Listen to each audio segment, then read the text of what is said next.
नेमका जातमुक्तीचा ठराव तुम्ही पास केला म्हणजे नेमकं काय केलं आणि का ही संकल्पना राबवली जाते? जातमुक्त गाव घोषित करण्याचा खरा उद्देश असा आहे की आपण ग्रामीण भागामध्ये कुठंही जातीची गरज दैनंदिन जीवनामध्ये भासत नाही, परंतु जाणीवपूर्वक फक्त निवडणुका लागल्या किंवा राजकारण सुरू असलं त्याच वेळेस खुर्ची टिकवण्यासाठी जात लागते. कोणत्याही पुढाऱ्याचं, राजकीय पुढाऱ्याचं फुले, शाहू आंबेडकर, छत्रपती शिवाजी महाराज यांचं नाव घेतल्याशिवाय भाषण पूर्ण होत नाही. परंतु प्रत्यक्ष मात्र त्यांचे विचार या त्यांच्या आचरणातून कुठं दिसत नाहीत. आज अशी परिस्थिती आहे की भविष्यात आपल्याला पाकिस्तानासोबत लढायची गरज नाही. आपल्यालाच जातीपातीमध्ये गटतट पडून लढण्याची व्यवस्था या ठिकाणी करून ठेवण्याची या ठिकाणी प्रक्रिया सुरू झालेली आहे. त्याच्यामुळं आपण सौंदाळा गावामध्ये जाणीवपूर्वक जातीपातीचा भेदभाव केला जाणार नाही आणि वागण्यात तर नसणारच, परंतु एक माणुसकी म्हणूनच जात आपण मानायची आणि सगळ्यांनी जे काही वेगवेगळे उत्सव आहेत, सण उत्सव आहेत, याच्यामध्ये एकमेकांच्या कुटुंबासारखं सहभागी व्हायचं आणि जातीपातीचा समूळ नाश करायचा, अशा पद्धतीने आम्ही जातमुक्त ठराव केलेला आहे. याची अंमलबजावणी व्हावी यासाठी काय ग्रामस्थांना देखील सूचना तुम्ही केली? याची अंमलबजावणी होण्यासाठी ग्रामस्थांना आम्ही जाणीवपूर्वक सूचना केलेल्या आहेत की जातीभेद मानायचा नाही. सार्वजनिक जे काही ठिकाणे आहेत त्या ठिकाणी जे आपण पाणी भरण्याच्या ठिकाणी असतील किंवा मंदिरे आहेत, मस्जिद आहेत किंवा चर्च आहेत, या ठिकाणी देखील जातीभेद करायचा नाही. सर्वांनी त्या ठिकाणी आपल्याला समता, स्वातंत्र्यता आणि बंधुत्व याचा आपल्याला अंगीकारून त्या पद्धतीनंच आपली वागणूक झाली पाहिजे. तसंच सोशल मीडियावर देखील आपल्या जातीचा अभिमान आणि दुसऱ्या जातीला कमी लेखणं अशा काही पोस्ट असतील तर त्या करायच्या नाहीत. केल्या तर ग्रामसभेमध्ये कायदेशीर कारवाई करण्यात येईल. खरं तर सौंदाळा ग्रामपंचायत अनेक ऐतिहासिक निर्णय या ठिकाणी घेत असते. आता जात निर्मूलनाच्या ठरावामुळे काय संदेश नेमका संपूर्ण देशात देण्याचा प्रयत्न ग्रामपंचायतने केले? आपण बघतो या राजकारण्यांनी तरुणांची डोकी फिरवलेली आहेत. आपण जर तरुण मुलांचे रिंगटोन बघितले, DP बघितले तर जातीवरून ठेवलेले आहेत. कुणी जय भीम म्हणतं, कुणी शिवाजी महाराज म्हणतं. हे जे महापुरुष आहे ते आपण जातीमध्ये वाटून घेतलेले आहेत. जयंत्या, पुण्यतिथ्या ज्या त्या जातीने साजऱ्या करायच्या. का त्यांचे काम बाकीच्या समाजासाठी नाही आहे का? शिवाजी महाराज असतील त्यांच्या बाकीच्या समाजासाठी काम आहेत.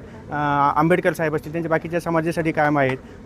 फुले असतील, ज्योतिबा फुले असतील, शाहू महाराज असतील, बाकीच्या समाजासाठी त्यांनी काम केलेलं आहेत ना. पण आजकालच्या राजकारण्यांनी ती गोष्ट तरुणांच्या मनामध्ये पूर्णपणे बिंबवलेली आहे. हे कुठंतरी खोडलं गेलं पाहिजे, मोडलं गेलं पाहिजे, म्हणून आमच्या गावाने हा जातमुक्त गावचा ठराव घेतलेला आहे.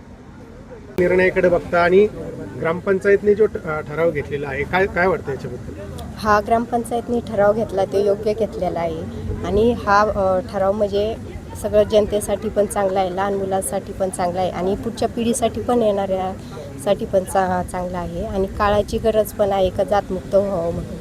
आणि आम्ही सगळं म्हणजे पहिल्यापासून जात तर मानतच नाही आहे. मी प्रत्येकाची इथं जाते, जेवण बिवण करते, ते पण माझे इथं येतात, ते पण जेवण बिवण करतात आणि आम्ही त्यांच्या कार्यक्रमाला पण कायम असतो, ते पण असतात आमच्या इथं. जातीशी मुक्त झालीच पाहिजे समजा आणि प्रत्येक गावाने पण हा ठराव घेतला पाहिजे की जातमुक्त व्हावं म्हणून. कारण की पुढच्या मुलांसाठी पण खूप गरज आहे या म्हणजे जातमुक्त व्हावं.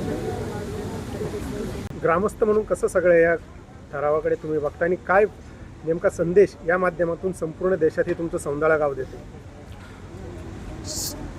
आमच्या या गावामध्ये जो ठराव झालेला आहे जातीमुक्त गाव, आता जातीयता ही फक्त भारत देशालाच नाही तर संपूर्ण जगाला लागलेली कीड आहे. कारण पवित्र शास्त्र बायबलमध्ये असं लिहिलेलं आहे की प्रभू येशू ख्रिस्तांनी देखील सर्वात अगोदर जातीय भेद नष्ट केला. कारण बायबलमध्ये शमरोनी नावाचा एक समाज होता, तो अस्पृश्य मानला जायचा. परंतु प्रभू येशू ख्रिस्तांनी त्या अस्पृश्य लोकांकडे जाऊन त्यांच्यामध्ये राहून त्यांच्याशी बोलून त्यांच्या इथे खाणं पिणं करून एकत्र राहून जातीय भेद नष्ट केला. म्हणजे जगामध्ये जे प्रभू येशू ख्रिस्ताचं नाव आहे त्यांनी पहिला संदेश दिलेला आहे का जातीय भेद नष्ट असावा. आणि भारतामध्ये महामानव डॉक्टर बाबासाहेब आंबेडकर यांनी जे संविधान लिहिलेलं आहे त्या संविधानामध्ये धर्मनिरपेक्षता असावी असा त्यांनी त्या ठिकाणी लिहून ठेवलेला आहे आणि जातीय भेद त्यांनी नष्ट करण्याचा प्रयत्न केलेला आहे. आणि त्यांनी भारताला संदेश दिलेला आहे की कुणीही जातीपातीचं राजकारण करू नका आणि जातीपात नष्ट जर झालं तरच खऱ्या अर्थाने सर्वांना शांतता प्राप्त होणार आहे, सामाजिक ऐक्य निर्माण होणार आहे, खरी बंधुता निर्माण होणार आहे, सहिष्णुता निर्माण होणार आहे आणि एकमेकावरची प्रीती निर्माण होणार आहे आणि त्यातूनच खऱ्या अर्थाने सर्वांगीण विकास होईल असं मला वाटतं. आणि म्हणून आमच्या गावाने आमचे सरपंच सन्माननीय शरदरावजी आरगडे साहेब यांनी जो निर्णय घेतलेला आहे तो अतिशय योग्य आहे. त्या निर्णयावर आम्ही ठाम आहोत आणि आम्ही देखील त्यांना कायम सहकार्य करणार आहोत आणि जाती भेद आम्ही यापुढं कधीच मानणार नाही आहेत असं आम्ही ठरवलेलं आहे. धन्यवाद. खरं तर तुमचं पहिलं नाव सांगा आणि हा जो ठराव ग्रामपंचायतनी केलेला आहे तुम्ही कसं बघता या सगळ्या ठराव? माझं नाव, मी या जन्मभूमीतलाच आहे, हरिभक्तीपरायण गणेश महाराज आरगडे. आमच्या ग्रामपंचायतने जो हा ठराव घेतलेला आहे, भविष्याच्या दृष्टीनं याच्याकडं आपण जर बघितलं तर हा अत्यंत चांगला ठराव आहे. खऱ्या अर्थाने या ठरावामुळे साने गुरुजींची शाळेतली जी प्रार्थना आहे आणि त्या प्रार्थनेतलं जे पहिलं वाक्य आहे, खरा तो एकची धर्म जगाला प्रेम अर्पण. खऱ्या अर्थाने आपण जगाला प्रेम देऊ शकलो नाही. माऊली ज्ञानोबरांनी म्हटलेलं आहे की हे विश्वची माझे घर ऐशी मती जायची स्थिर. हे ज्ञानोबरांची विश्व प्रार्थना आहे, विश्वशांतीसाठी. ज्ञानोबरांची ही प्रार्थना जरी सत्यात उतरणे करू, परंतु कमीत कमी आपल्याला गावातील लोक आपले वाटावेत या उद्देशानं, या अनुषंगानं हा ठराव अत्यंत महत्त्वाचा आहे. निश्चितच यामुळं गावातील सगळे जातीतले लोक एकमेकावरती प्रेम करतील आणि प्रत्येक जातीतला मनुष्य जो तो ज्याचा त्याचा जो आचार आहे तो सांभाळणार आहे. मंदिराच्या पद्धतीनं पवित्र मंदिराची पावित्र्यता राखली जाणार आहे, चर्चची पावित्र्यता राखली जाणार आहे, मस्जिदची राखली जाणार आहे. परंतु आमच्या गावात तसं बघितलं तर आतापर्यंतही कुठं काही मतभेद नाहीत, कुणाचे वादविवाद नाहीत, झाले नाही. आणि आता या ठरावामुळं निश्चितच इथून पुढच्या काळातही अगदी सलोख्यानं आणि गुण्यागोविंदानं गावातील सगळे लोक नांदतील, निश्चितच ही खात्री आहे. कारण की या ठरावामुळे निश्चितच भविष्यातल्या ज्या अनेक पिढ्या आहेत त्यांना चांगला बोध या ठरावातून मिळणार आहे.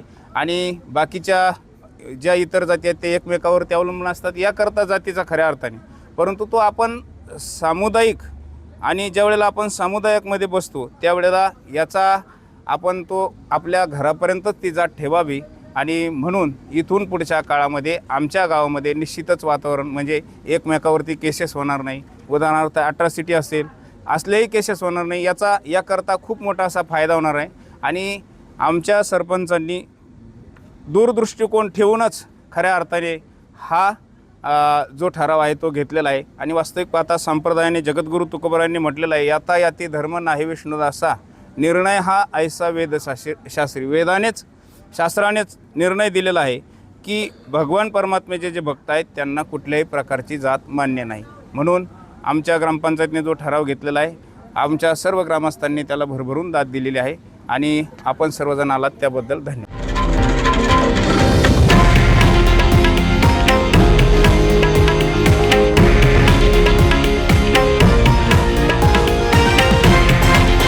हे आहे देशातील नंबर 1 न्यूज नेटवर्क आणि आपण पाहत आहात TV9 मराठी, एकमेव.